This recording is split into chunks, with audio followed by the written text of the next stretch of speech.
Hi hello friends, എല്ലാ കൂട്ടുകാർക്കും നമ്മുടെ ഇന്നത്തെ അടിപൊളി എപ്പിസോഡിലേക്ക് തന്നെ സ്വാഗതം കേട്ടോ. അങ്ങനെ എപ്പിസോഡ് തുടങ്ങുമ്പോൾ തന്നെ കാണിക്കുന്നത് പ്രകാശനും അതുപോലെ തന്നെ ദീപയും കൂടി അമ്പലത്തിൽ പോയി പ്രാർത്ഥിക്കുകയാണ്. പ്രകാശൻ പ്രാർത്ഥിക്കുന്നുണ്ട്, എന്റെ ഭഗവതി, എന്റെ പെൺമക്കൾക്കൊന്നും ഒരു അബദ്ധം വരുത്തല്ലേ, അവരുടെ കുടുംബത്തെ ഒരു അബദ്ധം വരുത്തല്ലേ ഈശ്വരൻ, എന്നെ സ്നേഹിക്കുന്ന ആർക്കും ഒരു അബദ്ധം വരുത്തല്ലേ, എന്റെ കുടുംബത്തിന് ഒരു പ്രശ്നം വരുത്തല്ലേ എന്ന് പറഞ്ഞ് പ്രാർത്ഥിച്ചുകൊണ്ടിരിക്കുകയാണ്. അത് നോക്കിക്കാണാണ് ദീപ ശേഷി രണ്ടുപേരും പ്രാർത്ഥന കഴിഞ്ഞിട്ട് പ്രസാദം മേടിക്കാൻ വേണ്ടി മുന്നിലേക്ക് നടക്കുമ്പോഴേക്കും തിരുമേനി പറയണ്ട, ആഹാ ഇത് നല്ലൊരു കാഴ്ചയാണല്ലോ, ഈ ജന്മം ഇങ്ങനത്തെ ഒരു കാഴ്ച കാണാൻ പറ്റുമെന്ന് ഞാൻ വിചാരിച്ചേ ഇല്ല.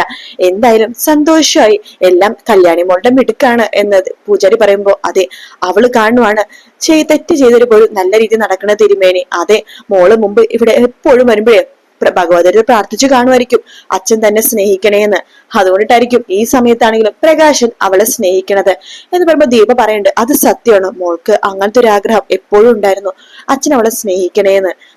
പ്രകാശ, ഞാനൊരു കാര്യം പറയട്ടോ, സത്യം പറഞ്ഞാല് ആൺപിള്ളേരെയാണ് നല്ലതെന്നൊക്കെ ഒരുപാട് പണ്ടത്തെ കാലത്ത് ആൾക്കാർ പറയുന്നുണ്ടെങ്കിലും ഇപ്പൊ പെൺപിള്ളേരാണോ നല്ലത്, അത് താൻ മനസ്സിലാക്കണം. ആ ഒരു ഭാര്യ പ്രസവിച്ചു കഴിഞ്ഞാൽ ആൺകുട്ടിയാണോ പെൺകുട്ടിയാണോ എന്ന്, ആണും പെണ്ണും ആയാണെങ്കിൽ കുഴപ്പമൊന്നുമില്ല എന്ന് പറയുന്നുണ്ടെങ്കിലും രണ്ടും ഒരുപോലെയാണെന്ന് പറയുന്നുണ്ടെങ്കിലും ആൾക്കാർക്ക് ആൺകുട്ടികളാണ് ജനിച്ചതെന്ന് പറഞ്ഞാൽ ഒരു പ്രത്യേക സന്തോഷമാണ് മുഖത്ത്. പക്ഷെ കുറച്ച് കഴിയുമ്പോഴേ അവർക്ക് അതിന്റെ ഇത് മനസ്സിലാവുള്ളൂ. അതുകൊണ്ട് ആണും പെണ്ണൊക്കെ ഒരുപോലെയാണ് പ്രകാശ എന്ന് പൂജാരി പറയാണ്. അതെനിക്കിപ്പോ നന്നായിട്ട് മനസ്സിലായി തിരുമേനി, പെൺകുട്ടികൾ തന്നെയാണ് നല്ലത് എന്ന്. എന്തായാലും പ്രാർത്ഥിച്ചിട്ട് വന്നോളൂ എന്ന് പറഞ്ഞിട്ട് രണ്ടുപേർക്ക് പ്രസാദം കൊടുക്കാണ്. ശേഷം അവിടെ നിന്ന് ഇത്തിരി മാറി കഴിയുമ്പോഴേക്കും ദീപ പറയുന്നുണ്ട്, ഞാൻ പ്രസാദം തൊട്ട് തരാമെന്ന് പറഞ്ഞിട്ട് കുറച്ച് പ്രസാദം എടുത്തിട്ട് ദീപ പ്രകാശിന്റെ നെറ്റിയിലേക്ക് വെച്ചു കൊടുക്കാട്ടോ. പ്രകാശനും അതുപോലെ തന്നെ ഞാൻ തൊട്ട് തരട്ടെ നിനക്ക് എന്ന് പറഞ്ഞിട്ട് പ്രകാശനും പ്രസാദം എടുത്തിട്ട് നമ്മുടെ ദീപയുടെ നെറ്റിയിലേക്ക് ചാർത്തി കൊടുക്കുന്നുണ്ട്. അതിനുശേഷം പ്രകാശൻ പറയുന്നുണ്ട്, എനിക്ക് വല്ലാത്ത പേടി തോന്നുക എന്ന് പറയുമ്പോഴേക്കും പ്രകാശേട്ടൻ ഒന്നും കൊണ്ട് പേടിക്കണ്ട, ഒന്നും സംഭവിക്കില്ല. പ്രകാശത്തിന് ഇങ്ങനെ മോളുടെ വിവാഹം എന്ന് പറഞ്ഞ് ആവേശം കാണിച്ച് ഇങ്ങനെ നടക്കല്ലേ, അറിയാലോ ഡോക്ടർ സൂക്ഷിക്കണമെന്നൊക്കെ പറഞ്ഞതാ. എടി എനിക്കൊരു കുഴപ്പമില്ലടി, എല്ലാവരുടെയും കല്യാണം കഴിഞ്ഞു, എന്റെ കാർത്തിക മോളുടെ മാത്രം വിവാഹം കഴിഞ്ഞില്ല. അവളുടെ വിവാഹം കഴിഞ്ഞിട്ട് എന്നെ മോളിലേക്ക് വിളിച്ചാലും എനിക്ക് കുഴപ്പമൊന്നുമില്ല എന്ന് പറയാണ്. അങ്ങനെയൊന്നും പറയില്ല പ്രകാശേട്ടാ, പ്രകാശേട്ടനെ സ്നേഹിക്കുന്ന ഇപ്പൊ ഒത്തിരി പേരുണ്ടെന്ന് പറയുമ്പോ എനിക്കറിയാടി, പക്ഷെ എന്റെ മോളെ അവൻ കൊല്ലുമെന്ന് എനിക്ക് പേടിയുണ്ട്. ആ ഗംഗപ്രസാദ്, സത്യം പറഞ്ഞ ഞാൻ അവനെ നേരത്തെ ഇല്ലാതാക്കണമായിരുന്നു, അതിനുശേഷം ഞാൻ മരിച്ചാലും എനിക്ക് കുഴപ്പമില്ലായിരുന്നു, എല്ലാവർക്കും ഭീഷണിയായിട്ടുള്ള അവനെ ഞാൻ ഇല്ലാതാക്കേണ്ടതായിരുന്നു എന്നൊക്കെ പറയാണ്. പ്രകാശേട്ടാ ഇപ്പൊ അങ്ങനൊന്നും പറയല്ലേ എന്ന് പറയാണ്. പ്രകാശൻ പറയുന്നുണ്ട്, ദീപേ സത്യം പറയാലോ, ആ മുടിയനായ പുത്രനുണ്ടല്ലോ, ഞങ്ങൾക്കുണ്ടായ മുടിയനായ പുത്രൻ വിക്രം, അവനെ കാണാൻ വേണ്ടി ഞാൻ ജയിലിലേക്ക് പോയായിരുന്നു.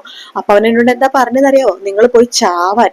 സത്യം പറയാലോ ദീപേ, ആൺകുട്ടികൾ വളരുമ്പോഴൊക്കെ നമ്മളോട് ഭയങ്കര സ്നേഹമായിരിക്കും, പക്ഷെ ഒരു പ്രായം എത്തിക്കഴിഞ്ഞാൽ അവർക്ക് പിന്നെ നമ്മളോടുള്ള സ്നേഹമൊക്കെ ആ കൂട്ടുകാരോടെന്ന് പറഞ്ഞ ആൾക്കാരോടൊക്കെ സ്നേഹം, അതാണ് അവരെ വഴിതെറ്റിക്കണത്. നല്ല കൂട്ടുകാരല്ലെങ്കിൽ അവരെ വഴിതെറ്റിക്കും. പക്ഷെ പെൺകുട്ടികൾ അങ്ങനെയല്ല.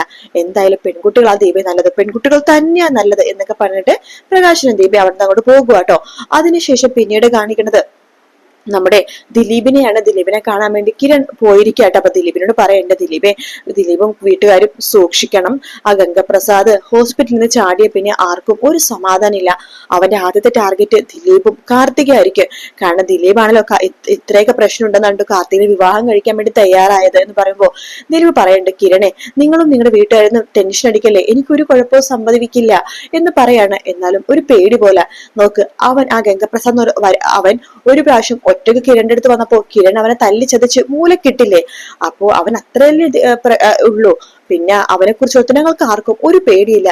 കിരൺ ചോദിക്കാണ്ട് ഇങ്ങനെ ഭീഷണിയൊക്കെ വന്നപ്പോഴേക്കും ദിലീപിന്റെ അച്ഛനും അമ്മയൊക്കെ പറഞ്ഞു കാണുമായിരിക്കുമല്ലേ, എന്തിനാ ഇങ്ങനത്തെ ഭീഷണിയുള്ള ഒരു പെണ്ണിനെ കുടുംബത്തിനെ വിവാഹം കഴിക്കണേന്ന് പറഞ്ഞോ എന്ന് ചോദിക്കുമ്പോ ഇല്ല, അത് നിങ്ങൾക്ക് അവരെ ശരിക്കും മനസ്സിലാവാത്തോണ്ടാ കിരണേ, അവരെ എന്റെ അമ്മ കാർത്തിക മരുമകളായിട്ട് വരാനായിട്ട്.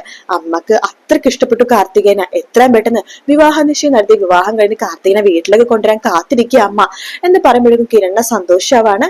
അപ്പോ കിരൺ പറയണ്ടോ, ഒന്നുകൊണ്ട് പേടിക്കണ്ട, അച്ഛന്റെ ആളുകളും എല്ലാവരും നിങ്ങളുടെ വീടിന് ചുറ്റും വേണ്ടി തന്നെയുണ്ട്. പിന്നെ കാർത്തികയുടെ വീടിന് ചുറ്റും കുറച്ചു പേര് നിർത്തിയിട്ടുണ്ട്, പോലീസുകാരൊക്കെ നന്നായിട്ട് തിരയുന്നുണ്ട് അവന് എന്നൊക്കെ പറയാണ്. ശരി കിരണ്, എന്തിനുണ്ടെങ്കിൽ ഞാൻ വിളിക്കാം എന്ന് പറഞ്ഞിട്ട് ദിലീപ് അവിടുന്ന് പോവാണ്. ദിലീപിന്റെ സംസാരം കേൾക്കുമ്പോൾ കിരണിനും ഒരു ആശ്വാസമൊക്കെ തോന്നുന്നുണ്ട് കേട്ടോ. പിന്നീട് കാണിക്കുന്ന ബൈജുവിനെയാണ്. ബൈജുവിന്റെ അടുത്ത് നമ്മുടെ കാർത്തികയും അതുപോലെ തന്നെ ലക്ഷ്മിയും കൂടെ തന്നെ ഉണ്ട്. അപ്പൊ കാർത്തിക പറയണ്ട് ആ തരുണിമയും സ്റ്റെഫിയും ഒന്നാണെന്ന് അറിയണം എന്ന് പറയുമ്പോ ബൈജു പറയണ്ട് എന്ത് തരുണിമയോ, എന്റെ അടുത്ത് അവൾ വേറൊരു പേരാ പറഞ്ഞ മീനാക്ഷി എന്ന് പറയുമ്പോ ലക്ഷ്മി പറയുന്നുണ്ട് എന്റെ ബൈജു ഇങ്ങനത്തുള്ളവർക്ക് പേര് മാറ്റാൻ വളരെ എളുപ്പമല്ലേ, കള്ളം പറഞ്ഞ് നടക്കണവരല്ലേ ഇവരൊക്കെ. അതെ ലക്ഷ്മിയേച്ചി അത് പറഞ്ഞ സത്യം തന്നെയാണ്. ബൈജുവിനോട് കാർത്തിക ചോദിക്കണ്ട് അല്ല ബൈജുവിന്റെ കയ്യില് അവളുടെ ഫോട്ടോ എന്തെങ്കിലും കണ്ടോ, ഈ മീനാക്ഷി എന്ന് പറഞ്ഞു വന്ന സ്റ്റെഫിയുടെ ഫോട്ടോ. ഓ ഉണ്ടല്ലോ എന്ന് പറഞ്ഞിട്ട് ആ സ്റ്റെഫിയുടെ ഫോട്ടോ കാണിച്ചെടുക്കാണ് കാർത്തിക ലക്ഷ്മി മാറി മാറി നോക്കുന്നുണ്ട്. അവർക്ക് രണ്ടുപേർക്ക് പരിചയമൊന്നും ഇല്ല കേട്ടോ. അപ്പൊ കാർത്തിക പറയുന്നുണ്ട് ബൈജു ആ ഫോട്ടോ എന്റെ ഫോണിലേക്ക് ഒന്ന് സെൻഡ് ചെയ്താ ഞാനേ എനിക്കറിയാവുന്ന ആൾക്കാരെ കൊണ്ടൊന്ന് അന്വേഷിപ്പിച്ച് നോക്കട്ടെ ഇവള് തന്നെയാണോ തരുണിമാന്ന് എന്നിട്ട് ഇങ്ങനെ പറഞ്ഞുകൊണ്ടിരിക്കണം. അപ്പൊ ബൈജു വേണ്ട ആരും ഒന്നും പേടിക്കണ്ട, ഇവിടെ പോലീസ് പ്രൊട്ടക്ഷൻ ഉണ്ട്, ദിലീപേട്ടന്റെ വീട്ടിലും പോലീസ് പ്രൊട്ടക്ഷൻ ഉണ്ട്, മൂപ്പർക്ക് ഒരു പേടിയില്ല, നിങ്ങൾക്ക് പേടിക്കരുന്ന മൂപ്പർ എന്നോട് പറഞ്ഞത് കുറച്ചു മുമ്പ് ഞാൻ വിളിച്ചിരുന്നു കേട്ടോ എന്ന് പറയാണ്. അപ്പൊ കാർത്തിക പറയുന്നുണ്ട് അത് അദ്ദേഹത്തിന് നല്ല മനസ്സാണ് എന്നൊക്കെ പറയാണ്. അങ്ങനെ അവരോട് സംസാരിച്ചുകൊണ്ടിരിക്കുകയാണ്. കാണിക്കണത് പിന്നീട് കാണിക്കുന്ന കിരണിനെയാണ്. കിരൺ ചന്ദ്രസേനന്റെ അടുത്തേക്ക് പോകുന്നുണ്ട്. എന്നിട്ട് പറയുന്നുണ്ട് ലക്ഷ്മിയമ്മയൊക്കെ ആകെ ടെൻഷനിലാണെന്ന് പറയുമ്പോ ചന്ദ്രസേനൻ പറയുന്നുണ്ട് അതെങ്ങനെ ടെൻഷൻ ഇല്ലാതിരിക്കും കിരണെ, ലക്ഷ്മിയമ്മ നമ്മളോട് തല്ലാതെ ഒരു കാര്യം പറഞ്ഞായിരുന്നു ആ ഗംഗപ്രസാദിനെ ഇല്ലാതാക്കാനായിട്ട്, അവനെ ഇല്ലാതാക്കിയിരുന്നെങ്കിൽ ഇപ്പൊ ആർക്കും ഇങ്ങനെ ടെൻഷൻ അടിക്കേണ്ടി വരില്ലായിരുന്നു എന്ന് പറയാണ്. അപ്പൊ ചന്ദ്രസേനൻ പറയുന്നുണ്ട് വേറൊരു കാര്യം കൂടി എന്നോട് ഡോക്ടർ പറഞ്ഞു, സീനിയർ ഡോക്ടർ, ഒരു ഇഞ്ചക്ഷന് തീരാവുന്ന കാര്യം അവനുണ്ടായിരുന്നുള്ളൂ, ആർക്കും മനസ്സിലാവാത്ത തരത്തിലുള്ള ഒരു ഇഞ്ചക്ഷൻ. പക്ഷെ നമ്മൾ അത്രക്കൊന്നും കടന്ന് ചിന്തിച്ചില്ലല്ലോടാ. ഇനിയിപ്പോ അതൊന്നും പറഞ്ഞിട്ട് കാര്യമില്ല അച്ഛാ, എന്തായാലും അച്ഛൻ പ്രൊട്ടക്ഷൻ ഒക്കെ ഏർപ്പാടാക്കിയിട്ടില്ലേ, കാർത്തികയുടെ വീട്ടിലും അതുപോലെ തന്നെ നമ്മുടെ ദിലീപിന്റെ വീട്ടിലും എല്ലാം ചെയ്തിട്ടുണ്ട്. പിന്നെ പോലീസുകാർ നന്നായിട്ട് അന്വേഷിക്കുന്നുണ്ട്.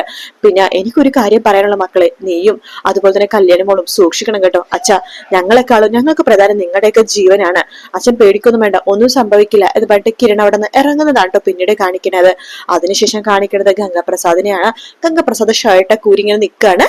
നമ്മുടെ സ്റ്റെഫി ആണെങ്കിൽ ചൂടൊക്കെ പിടിച്ചു കൊടുക്കുന്നുണ്ട്. അപ്പൊ ഗംഗാപ്രസാദ് പറഞ്ഞ അയ്യോ പതുക്കെ പിടിക്കടി നല്ല ചൂട് എന്ന് പറയുമ്പോഴേക്കും ആടാ പക്ഷെ ഇങ്ങനെ ചൂട് പിടിച്ചാലേ പെട്ടെന്ന് മാറുള്ളൂ എന്ന് പറഞ്ഞിട്ട് ചൂട് ഇങ്ങനെ പിടിച്ചു കൊടുക്കുകയാണ്.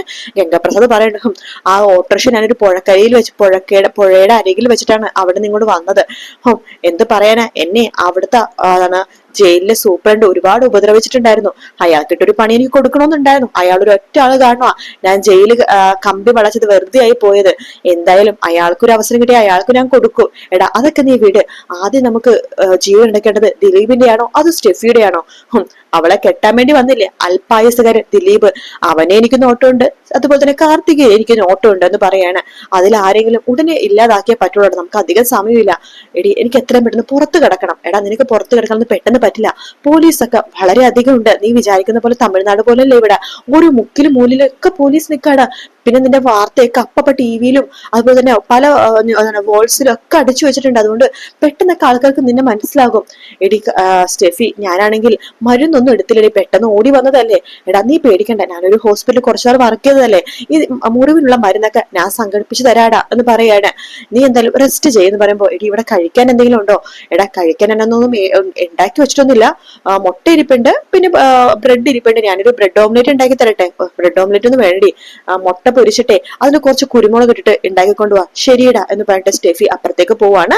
ഗംഗപ്രസാദ് ഇങ്ങനെ ആലോചിച്ചുകൊണ്ടിരിക്കുകയാണ്, ആദ്യം കാർത്തികിനെ ഇല്ലാതാക്കണോ ദിലീപിനെ ഇല്ലാതാക്കണോ ആ ഒരു ഭാഗത്തോടെയാണ് എപ്പിസോഡ് തീരുന്നത് കേട്ടോ. വീഡിയോ ഇഷ്ടപ്പെട്ടാൽ ലൈക്ക് ചെയ്യുക, സബ്സ്ക്രൈബ് ചെയ്യുക, കമന്റ് ചെയ്യുക. മറ്റൊരു വീഡിയോ കാണാം. Take care, bye bye.